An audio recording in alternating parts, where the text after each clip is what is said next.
மெய்யறிவாகிய இயற்கை அறிவின் முன் பொய்யறிவாகிய செயற்கை அறிவு விளங்கி தோன்றாது.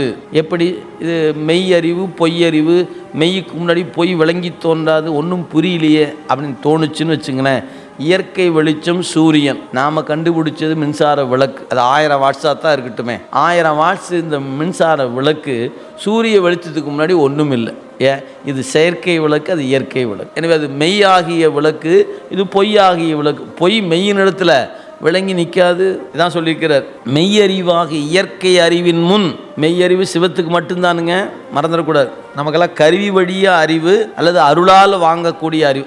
நமக்கு அறிவு உண்டு, ஆனால் அந்த அறிவு தானாக அறிகிற அறிவு அல்ல, அறிவிக்க அறிகின்ற அறிவு. பிற துணை இல்லாமல் நம்மளால் அறிய முடியாது. ஒன்று பாசம் துணையாக நிற்கணும், அல்லது பதி துணையாக நிற்கணும். ரெண்டில் ஏதாவது உதவி இருந்தால் தான் நம்மளால் அறிய முடியும். ரெண்டும் வேண்டான்னு சொன்னால் நம்ம ஒன்றத்தையும் அறிய முடியாது.